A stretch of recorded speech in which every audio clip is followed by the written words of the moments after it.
สวัสดีครับกลับมาพบกับ Channel ปอนรีวิวอีกครั้งหนึ่งนะครับวันนี้ผมก็จะนำเอาตัวนาฬิกาจากแบรนด์ Orient อีกรุ่นหนึ่งที่เพื่อนๆหลายๆคนเนี่ยกำลังสนใจแล้วก็อยากให้ผมรีวิวมากที่สุดเรือนหนึ่งนะครับนั่นก็คือ Orient ในรุ่น Kamasu นั่นเองนะฮะจริงๆแล้วเนี่ยหลายคนอาจจะยังไม่รู้นะครับว่าทาง Orient เนี่ยถ้าเกิดเป็นที่ประเทศญี่ปุ่นเขาจะไม่ได้มีการเรียกชื่อนาฬิกาเป็นรุ่นต่างๆอย่างเช่นรุ่น Kamasu รุ่น Marco รุ่น Ray อะไรแบบนี้นะฮะคือเขาจะเรียกตามรหัสของเขาครับยกตัวอย่างเช่นเรือนนี้เขาก็ชื่อรหัสว่า ORRA-AA 0001B นะฮะแต่ในหลายๆประเทศครับอย่างเช่นประเทศสหรัฐอเมริกาเนี่ยเขาก็จะมีการตั้งชื่อรุ่นให้กับ Orient บางเรือนอย่างเรือนนี้ก็จะมีการเรียกว่า Kamasu หรือว่าอย่างบางที่ก็จะเรียกว่า Marco Tree นะฮะซึ่งก็ถือว่าเป็นการทำตลาดที่แตกต่างกันไปในแต่ละภูมิภาคเพราะอย่างประเทศญี่ปุ่นเนี่ยเขาน่าจะคุ้นเคยกับชื่อรหัสยาวๆอย่างเช่น Casio G-Shock อะไรพวกนี้ชื่อรหัสเขาจะยาวมากๆอยู่แล้วหรือแม้แต่อย่างพวก Seiko 5หรือว่า Grand Seiko เองเนี่ยชื่อรหัสเขาก็เป็นชุดตัวเลขชุดใหญ่ๆชุดหนึ่งก็ไม่ได้แปลกประหลาดอะไรนะฮะแต่แน่นอนว่าพอไปฝั่งยุโรปหรือว่าฝั่งอเมริกาเนี่ยการที่มีชื่อตัวเลขยาวๆแบบนี้อาจจะทำตลาดยากไปนิดนึงนะครับเขาก็เลยตั้งชื่อให้นาฬิกาเรือนนี้ว่าเป็น Kamasu นั่นเองนะฮะซึ่งคำว่า Kamasu เนี่ยมันมีที่มาจากปลาบาราคูด้านะฮะคือมันเป็นปลาที่แบบตัวเล็กๆแล้วแบบปากแหลมๆฟันแหลมๆคือลักษณะรูปร่างของปลาเนี่ยมันจะคล้ายๆกับเข็มนาทีมากๆคือมันจะตัวเรียวๆนะครับซึ่งทางฝั่งอเมริกาเขาก็เลยเอาชื่อของปลาบาราคูด้าเนี่ยมาตั้งชื่อให้กับนาฬิกาเรือนนี้ส่วนฝั่งญี่ปุ่นเนี่ยเขาก็จะไม่ได้มีการเรียกชื่ออะไรใดทั้งสิ้นเลยนาฬิกาเรือนนี้เนี่ยที่ต่างประเทศหลายๆเว็บนะครับค่อนข้างจะยกย่องกันเลยว่าเป็น Seiko 5 Killer เลยนะฮะซึ่งจากการที่ผมใช้มาพักนึงเนี่ยผมก็สัมผัสได้แหละว่ามันมีคุณภาพแล้วก็มีฟีลลิ่งการสวมใส่หลายๆอย่างที่แตกต่างจาก Seiko 5 เลยแต่ว่าจะเทียบกันตรงๆได้ไหมนะครับเดี๋ยวมาลองดูไปพร้อมกันเลย Orient Kamasu เนี่ยจริงๆเขาจะมีหลากหลายหน้ามากๆเลยนะครับตอนนี้หน้าที่มันกำลังดังเลยก็คือหน้าสีแดงแล้วก็ขอบสีดำนะฮะผมก็ลังเลอยู่นานเลยนะครับเพราะว่าผมก็อยากได้เรือนนั้นพอสมควรเลยเห็นสีแดงแล้วแบบมันเท่มากแต่สุดท้ายแล้วเนี่ยคือผมยังไม่เคยซื้อ Orient Kamasu มาก่อนเลยก็เลยอยากจะเริ่มจากตัวสีดำก่อนเอาเซฟก่อนก็เดี๋ยวค่อยๆอัปเกรดไปว่าจะไปสีเขียวหรือจะไปสีแดงนะฮะตัวหน้าปัดของเรือนนี้ก็เป็นสีดำที่มีความ Sunburst เล็กๆคือทีแรกเนี่ยมองแทบไม่เห็น Sunburst ด้วยซ้ำผมนึกว่าเป็นหน้าปัดสีดำด้านธรรมดานะครับแต่พอเราหมุนเจอแสงในบางมุมเราจะเห็นริ้วความ Sunburst ของมันอยู่บ้างอันนี้ก็ทำให้หน้าปัดมันดูไม่น่าเบื่อมากเกินไปนะฮะพวกมาร์กเกอร์ต่างๆที่เขาให้มาเนี่ยถือว่าค่อนข้างจะใหญ่เลยตามภาษานาฬิกาสำหรับนักดำน้ำตัวเข็มชั่วโมงกับเข็มนาทีเนี่ยก็ค่อนข้างจะใหญ่มากแล้วก็ตัวลูมที่มีมาให้ตามหลักชั่วโมงแล้วก็บนเข็มชั่วโมงเข็มนาทีเนี่ยถือว่าให้มาเยอะพอสมควรเวลาเข้าที่มืดนะครับเราจะเห็นมันเรืองแสงได้ค่อนข้างจะชัดมากแล้วก็ตัวเบเซลเนี่ยเขาก็มีเม็ดลูมมาให้ด้วย1เม็ดก็เป็นฟังก์ชันพื้นฐานเลยของนาฬิกาดำน้ำที่ควรจะมีบนหน้าปัดเนี่ยเขียนไว้ว่า water resist 20 บาร์ก็คือกันน้ำลึกได้200เมตรจริงๆปกติแล้วเนี่ยผมจะมีปัญหากับตัวมาร์กเกอร์ชั่วโมงที่มันเป็นรูปไอคอนเมาส์นะฮะที่มันเป็นลูกศรแอโร่แบบนี้คือผมจะไม่ค่อยชอบเข็มชั่วโมงที่มันเป็นลูกศรแบบนี้เท่าไหร่แต่ว่าบนเรือนนี้มันค่อนข้างจะมีความเข้ากันกับหลายๆส่วนคือด้วยเข็มนาทีที่มันเป็นเชฟเหมือนปลาบาราคูด้าแบบนี้แหลมๆเรียวๆนะฮะแล้วก็ตัวหลัก12นาฬิกาที่มันเป็นสามเหลี่ยมตรงๆแบบนี้มันก็ดูค่อนข้างจะเข้ากับเข็มชั่วโมงตรงนี้ได้ดีนะฮะคืออย่างตัว MM 200ของ Seiko ที่ผมเคยรีวิวไปเข็มชั่วโมงมันจะเป็นเข็มหน้าตาคล้ายๆแบบนี้เป็นลูกศรเมาส์ชี้นะฮะซึ่งอันนั้นผมว่ามันแย่งซีนนาฬิกาไปนิดนึงแต่อย่างเรือนนี้ผมว่ารวมๆแล้วเนี่ยมันไม่ได้แย่งซีนกันมากมันกำลังอยู่ด้วยกันกำลังดีเลยคือตัวเข็มมันล้อดีไซน์ไปด้วยกันหมดเลยนะฮะอย่างเข็มนาทีเข็มชั่วโมงแม้แต่เข็มวินาทีเองเนี่ยเขาก็ล้อเป็นดีไซน์แบบปลายแหลมๆแบบนี้ผมก็ไม่ค่อยแปลกใจละว่าทำไมเขาถึงเรียกรุ่นนี้ว่าคามาสุเพราะมันก็เป็นล้อกับทุกส่วนของปลาคามาสุหรือว่าปลาบาราคูด้าเลยนะฮะปลาเนี่ยมันจะตัวแหลมๆฟันก็แหลมๆนะฮะคือหน้าตาเนี่ยเข้ากันมากๆเลยเบเซลของ Orient Kamasu เนี่ยก็เป็นเอกลักษณ์อย่างหนึ่งของ Orient เลยนะฮะคือเรามักจะเห็นนาฬิกาของ Seiko ขอบเบเซลเขาจะเป็นขอบเบเซลตรงๆเป็นวงกลมเลยไม่ได้มีการเว้าเข้าไปเล่นดีเทลอะไรแบบนี้ซึ่งแบบนั้นเนี่ยแน่นอนว่ามันให้ฟีลลิ่งความโมเดิร์นมากกว่าแต่ตัวนี้มันจะไม่ได้ดูโมเดิร์นมากมันจะมีความร่วมสมัยประมาณหนึ่งเลยคือเอกลักษณ์อย่างหนึ่งของ Orient เขาพยายามจะอนุรักษ์ความคลาสสิกหรือว่าความร่วมสมัยบางอย่างไว้นะครับจะไม่ไปทางใดทางหนึ่งจัดไปเลยซึ่งอันเนี้ยมันก็ถือว่าเป็นฟีลลิ่งที่แตกต่างกับตัว Seiko 5 พอสมควรคนที่รู้สึกว่าอยากจะได้นาฬิกาที่มันมีความเป็นญี่ปุ่นคลาสสิกหน่อยๆผมว่า Orient ตรงจุดนี้จะทำได้ดีกว่า Seiko นะฮะรวมๆแล้วเนี่ยการดีไซน์หรือว่าพวกฟอนต์ต่างๆนานานะครับก็ถือว่าทำได้เข้ากับตัวเรือนได้ดีมากเลยขอบเบเซลของเขาเนี่ยเป็นขอบที่หมุนได้ง่ายดีนะฮะไม่ได้มีความฝืดเท่าไหร่แต่ก็ยังมีความแข็งอยู่ประมาณนึงคือต้องออกแรงเยอะหน่อยไม่สามารถหมุนได้ลื่นๆส่วนตัวเคสการขัดเงาของ Orient เนี่ยอย่างรุ่นนี้เขาก็ไม่ได้ขัดขอบมาแบบคมกริบนะฮะมันก็จะมีความมนๆอยู่บ้างการขัดเงาต่างๆก็ทำได้ดีนะครับคุณภาพวัสดุอะไรอย่างเงี้ยก็ถือว่าดีมากเลยส่วนของคราวเนี่ยก็มีคราวการ์ดชิ้นที่ค่อนข้างจะใหญ่มาให้ด้วยนะครับมันก็จะปกป้องตัวคราวจากแรงกระแทกอะไรต่างๆได้ดีนะฮะเม็ดมะยมเนี่ยเป็นสกรูดาวคราวด้วยนะครับเราก็ต้องหมุนออกมาก่อน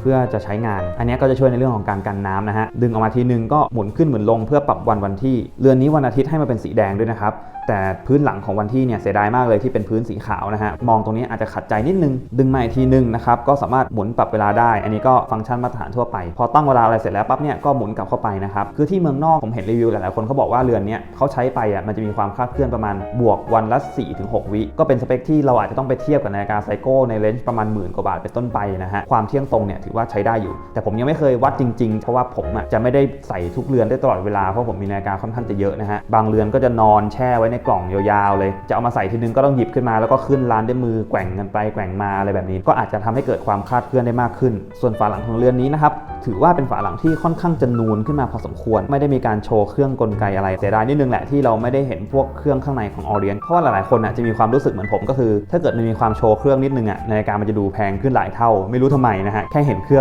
งก็รู้สึกดีใจละสำหรับไซส์ของนาฬิกาเรือนนี้ก็ถือว่าเป็นจุดหนึ่งที่ค่อนข้างจะได้เปรียบทางไซโก้ไฟนะฮะไซส์ตัวเรือนอยู่ที่ประมาณ41มิลนะครับส่วนความหนาอยู่ที่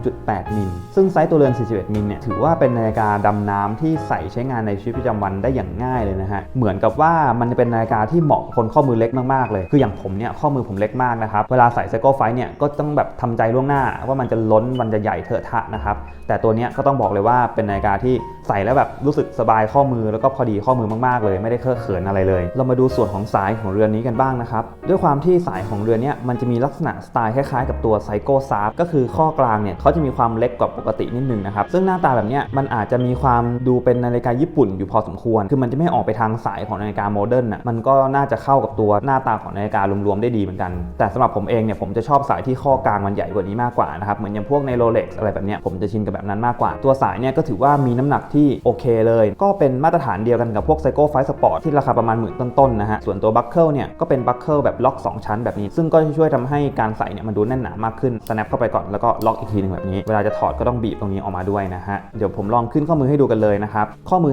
5.5 นิ้วหรือว่า14เซนของผมนะครับพอใส่กับนาฬิกาไซส์นี้ก็ออกมาเป็นประมาณแบบนี้ก็จะเห็นว่ามันเป็นนาฬิกาที่พอขึ้นข้อมือแล้วมันไม่ได้ดูใหญ่เทอะทะเหมือนอย่างตระกูลไซโก้ไฟที่แบบมันจะดูเต็มๆล้นๆนิดนึงทำให้เวลาใส่ผมก็จะรู้สึกว่ามันค่อนข้างจะสมส่วนแล้วก็จะไม่ได้เขินมากเหมือนอย่างการใส่นาฬิกาโอเวอร์ไซส์ที่มันจะดูธรรมะทแมงแปลกๆนะฮะสิ่งหนึ่งที่ผมรู้สึกได้เลยนะฮะจากการสวมใส่เองคือเรือนนี้มันจะให้ฟีลลิ่งความเป็นญี่ปุ่นคือเราจะรู้สึกได้เลยว่ามันมีความอนุรักษ์นิยมหลายๆอย่างอยู่ในเรือนนี้มากๆคือ Orient เขาดูไม่ได้อยากจะตามเทรนด์ที่มันเป็นสมัยใหม่ที่แบบมันโมเดิร์นจัดคาแรคเตอร์จะแตกต่างกับตัวไซโก้ไฟอย่างสิ้นเชิงเลยนะครับคือเวลาใส่พวกไซโก้ไฟเราจะรู้สึกว่ามันเทรนดี้มันมีความสปอร์ตเป็นนาฬิกาสมัยใหม่ละเพราะหลายๆอย่างมันก็ปรับปรุงขึ้นมาให้มันเข้ากับสมัยใหม่นะฮะแต่ตัวเนี้ยมันจะมีองค์ประกอบหลายๆอย่างที่มันมีความญี่ปุ่นจัดผมว่ามันก็ให้ฟีลลิ่งอะไรแบบนั้นได้เลยเหมือนกันซึ่งลุคของนาฬิกาแบบนี้จริงๆมันก็สามารถเปลี่ยนให้มันดูโมเดิร์นได้นะครับด้วยการเปลี่ยนสายเดี๋ยวผมจะลองเปลี่ยนสายเรือนนี้ให้ดูนะฮะว่ามันจะโมเดิร์นขึ้นได้มากแค่ไหนนะฮะพอเปลี่ยนกับสายเหล็กถักในสไตล์มิลานิสเส้นใหญ่ๆหน่อยออกมาประมาณแบบนี้นะครับผมเห็นปั๊บผมไปนึกถึงมิโดรุ่น Ocean Star Tribute เลยฟีลลิ่งมันจะคล้ายๆกันเลยนะครับก็ถือว่าทำให้นาฬิกามันเปลี่ยนลุคไปได้ประมาณนึงเลยจากที่มันดูคอนเทมพอรารีมีความร่วมสมัยหน่อยอันเนี้ยมันก็จะออกไปแนว Luxury Vintage ได้เลยนะฮะคือมันจะมีความย้อนยุคเลยแหละด้วยความเงาของสายด้วยความแวววาวรวมๆแล้วมันก็ดูหรูหราได้มากขึ้นนะฮะพอใส่ขึ้นข้อมือแล้วออกมาประมาณแบบนี้คือนาฬิกาเรือนนี้ผมคิดว่ามันน่าจะเหมาะกับสายที่มันดูมีดีเทลหน่อยคือถ้าเกิดสายมันเรียบเกินไปมันอาจจะไม่ได้เข้ากับหน้าปัดของเรือนนี้ที่มันมีความหยักมีความมุมมีความแหลมอะไรแบบนี้ดังนั้นถ้าเกิดสายมันมีลวดลายหรือว่ามีลูกเล่นอะไรเยอะๆหน่อยผมว่ามันอาจจะล้อไปกับตัวนาฬิกาได้ดีกว่านะฮะ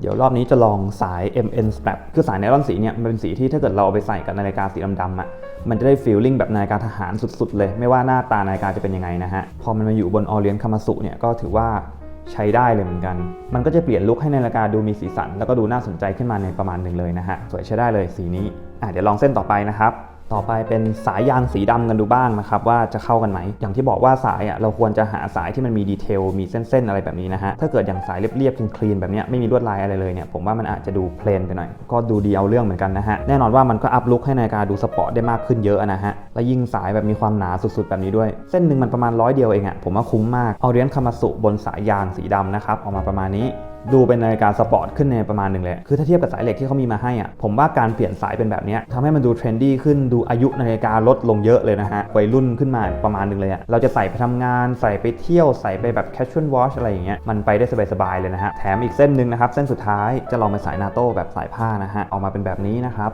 อันนี้ก็สวยงามเอาเรื่องหลายๆคนก็น่าจะชอบลุคแอนด์ฟีลแบบนี้นะฮะคือพอมันเป็นสายผ้าเนี่ยมันก็จะให้ความลุยมากขึ้นอ่ะคล้ายๆกับพวกสายยางนะฮะเราก็จะไม่ค่อยกลัวน้ำอะไรเท่าไหร่เพราะสายผ้าเอาจริงอ่ะพอมันเจอเหงื่อเดี๋ยวมันก็แห้งนะครับแต่ว่าถ้ามันเจอเหงื่อเจอน้ำอะไรนานๆเข้าอ่ะมันอาจจะเริ่มมีกลิ่นแล้วเราก็อาจจะไปซักสบู่แล้วก็ตากแห้งอะไรแบบนั้นได้สบายมากเลยพออยู่บนสายผ้าออกมาประมาณแบบนี้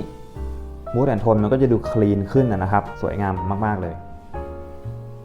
จากทั้ง4ลุคเนี่ยถ้าเกิดถามว่าผมชอบลุคไหนมากที่สุดผมจะชอบลุคแรกที่เป็นสายเหล็กถักเพราะว่าด้วยความที่นาฬิกาเนี่ยมันมีดีเทลเยอะนะฮะหน้าปัดมันมีความเหลี่ยมมุมมีความเว้ามีความหยักอะไรอย่างเงี้ยพอมันมาเจอกับลายของสายเหล็กถักอ่ะมันก็จะยิ่งเสริมกันให้แบบดีเทลมันจัดมากขึ้นนะฮะนาฬิกามันก็จะสะท้อนแสงแวววาวดูสวยงามดูวินเทจคลาสสิกมากๆเลยสำหรับคนที่อยากจะให้ Orient Kamasu เนี่ยมันมีความเด็กมากขึ้นมีความโมเดิร์นมากขึ้นนะครับก็ลองหาสายอย่างที่ผมบอกเนี่ยมาเปลี่ยนดูได้นะฮะก็คือพวกสายยางที่แบบมันมีดีเทลหรือว่าสายผ้าเรียบๆอะไรแบบนี้นะฮะก็จะช่วยทำให้นาฬิกาเนี่ยอัพลุคขึ้นมาได้เลยนะฮะมาถึงเรื่องของราคาจากป้ายเนี่ยเขาก็จะตั้งไว้ที่ 14,500 บาทแต่ซื้อจริงเนี่ยไม่ถึงหรอกอย่างผมเนี่ยเจอใน Lazada ราคาก็จะประมาณ 9,400 บาทหรือว่า 9,000 นิดๆอะไรแถวๆนี้แล้วแต่โปรโมชั่นแต่ละช่วงด้วยแต่ยังไงเนี่ยเราน่าจะซื้อได้ไม่เกิน10,000ตามตัวแทนนะฮะหรือถ้าเกิดไปซื้อในห้างตามบูธเนี่ยก็อาจจะแพงขึ้นมาอีกสเต็ปนึงแต่ก็จะอยู่แถวๆประมาณ10,000ต้นไม่เกินนี้ก็ถือว่าเป็นนาฬิกาที่โอเคมากๆเลยในช่วงราคานี้ก็ลองไปหาซื้อกันได้สำหรับรีวิวนี้ก็ประมาณนี้นะครับสำหรับคนที่มีคำถามก็สามารถคอมเมนต์กันมาได้เลยแล้วก็อย่าลืมกดไลค์กดแชร์กด Subscribe Channel ของเราด้วยนะครับแล้วพบกันใหม่คลิปหน้าครับสวัสดีครับ